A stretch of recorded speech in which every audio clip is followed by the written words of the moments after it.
And it might Mm. also be the first time when God makes a joke.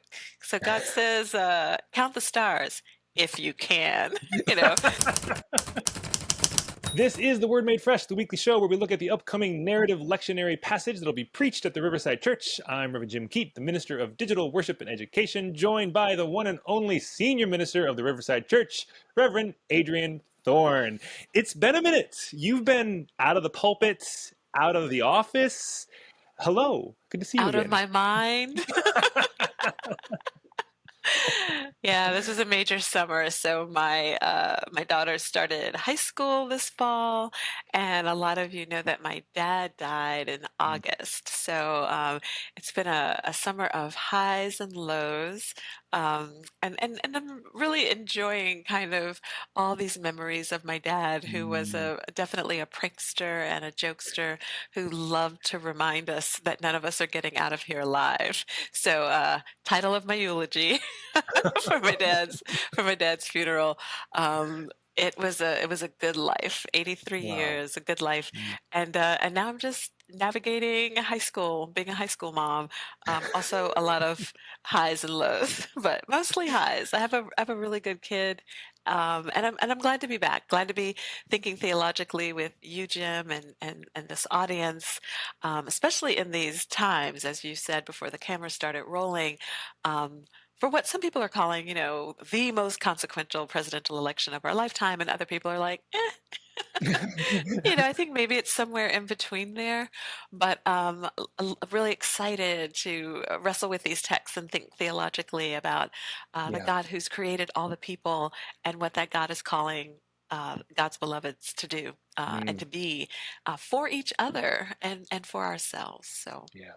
A lot of transitions just in your recent summer, dad's death, kids starting high school. Those are both huge significant transitions, and then transitioning back to work, the transition we're all going to be feeling with the new election. There's presidential, don't forget local elections, they matter maybe more. So there's just transitions in the air that we're all kind of going to be navigating.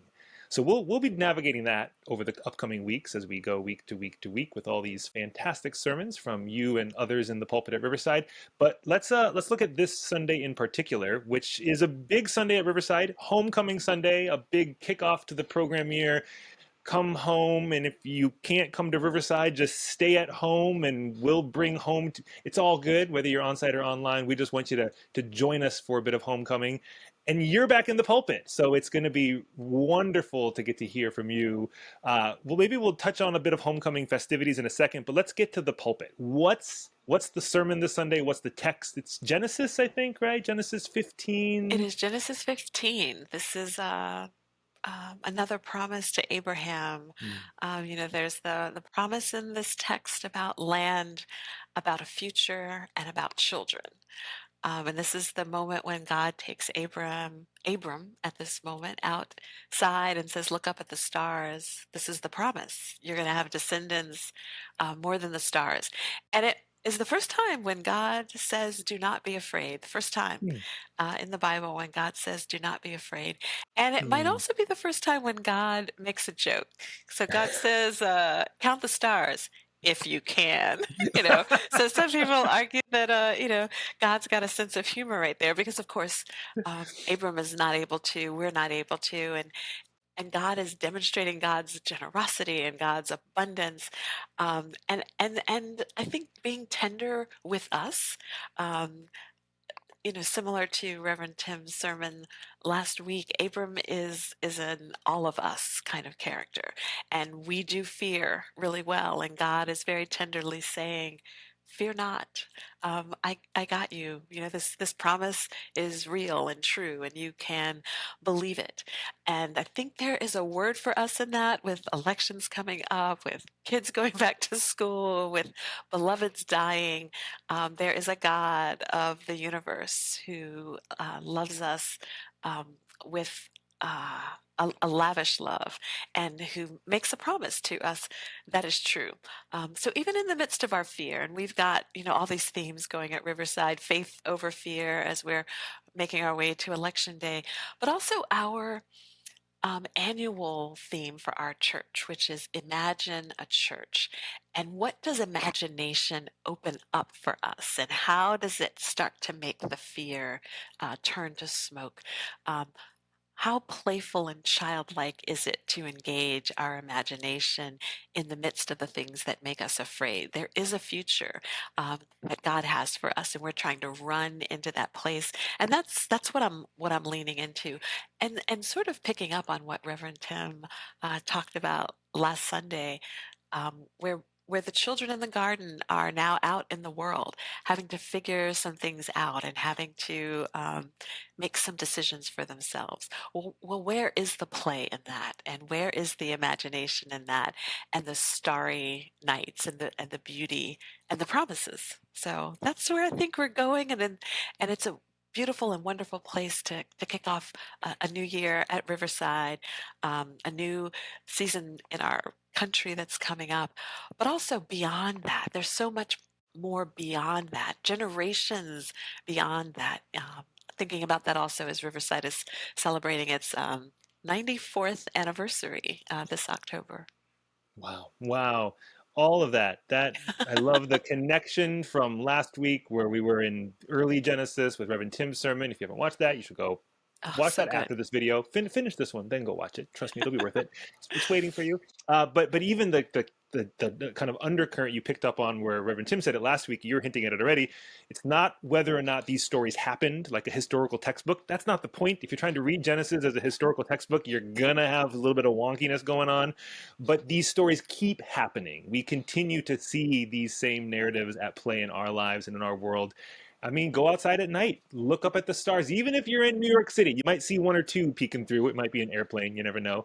But look at the point being this posture of just wonder and imagination. I love that that's the invitation we see given to Abram. Not, look down and make a list and dictate this perfectly. That's more Moses Ten Commandments style. This is just imagine, wonder. And maybe those moments of looking at the stars can feel like overwhelming. I'm very tiny in this big world. Not a bad reminder once in a while when we get very egotistical and big headed, especially for certain presidential candidates. But I think the need is to Probably all of them. hopefully be Just can saying. we be filled with wonder and imagination when we look at the bigness of the universe? And even just like God's joke, if you can count the stars, because you can't. Because Like you it's can. literally impossible. The stars are still starring. They're still being made as we speak. The universe is expanding. If Abram had counted the stars back then and we counted them today, our numbers would be different because there's stars that have gone and come. And I just love the mystery and the wonder and the imagination that even that posture and that bit alone brings. This is exciting. Yeah. And you also brought this dynamism to this notion of creation when you talk about the stars coming and going and the expansive nature of the universe, the expansive nature of God.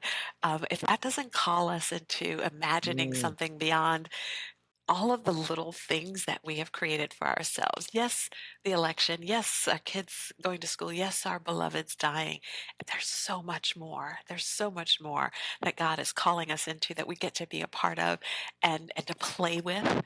And I'm just really excited about this church in New York City in this time, doing and being the thing that God is calling us to in our 94th year of existence. Not a bad way to step back into the pulpit and kind of lead us into what's coming. Whew. Thank you. So you think that works? I think that works.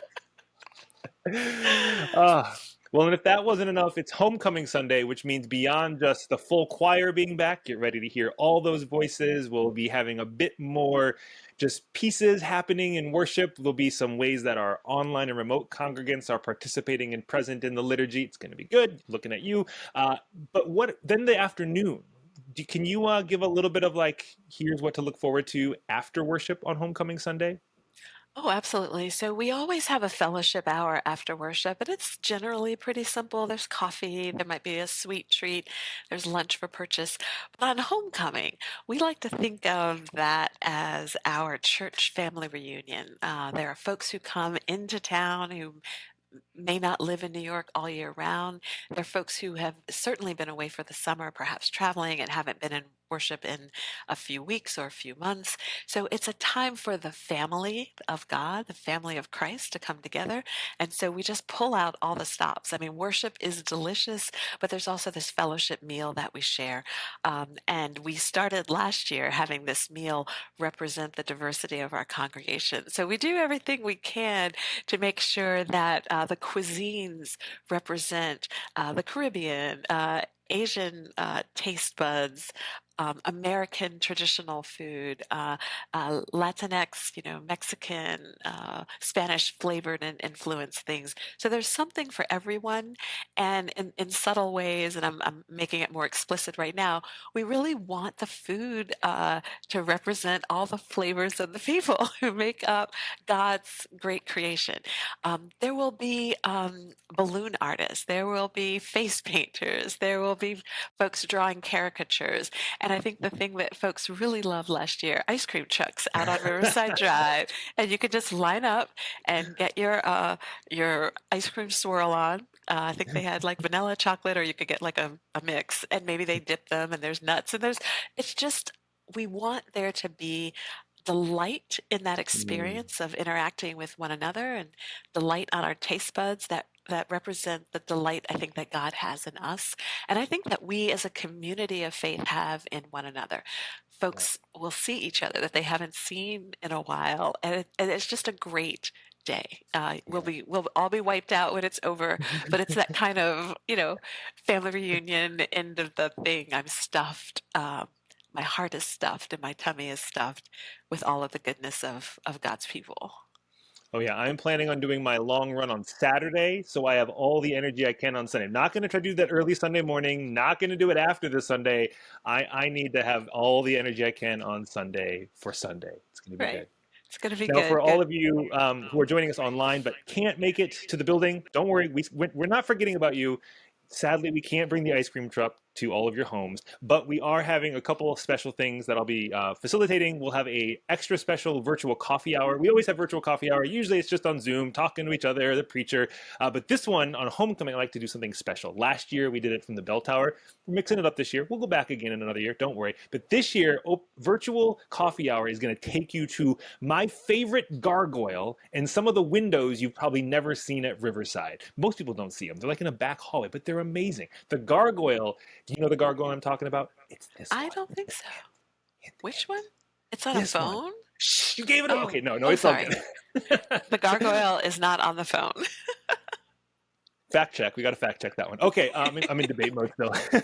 So we're gonna have some fun things showing off parts of the building you probably never see if you're an online remote congregant, but it's just gonna let the building be a little closer to you. And then that afternoon, I'm gonna roam with a live camera to bring some of the festivities and the faces that are in the building to our community online. So we got stuff coming your way, online congregants. We are never gonna forget about you, especially on a day like homecoming. It's gonna be good. It's gonna be so It's good. going to be great. It's going to be so good. And we hope that it will just be a taste of what the rest of the year will be. Coming up on my 2-year anniversary here, and I'm just so grateful to this congregation, to the leadership, for all of the wonderful things we have accomplished together in terms of visioning and goal setting and leadership. So, homecoming is a celebration, I think, of what has happened this last year, and also a get ready for all of the wonderful things that are coming in this new year. Well, we will talk about all the things to come in the year ahead every single week because this show is back. We are rolling week to week to week. You can expect a new episode every week looking at the upcoming narrative lectionary text and probably talking a bit about just Riverside life that we want to make sure you are clued in and invited to participate on. We got an incredible lineup of preachers coming into the fall. It'll be a lot of you, Reverend Thorne. We got some of our clergy, some guests. I'm on that list somewhere. It's going to be a whole lot of fun. So get ready for that. More to come as we prepare for an election. We're talking about it as the road to and through the election because there's still work to do on the other side, regardless of who wins.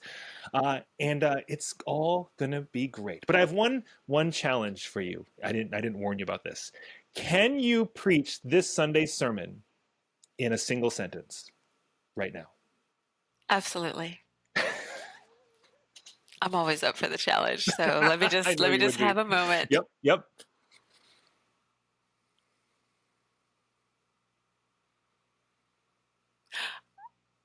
So the Sunday sermon in one sentence.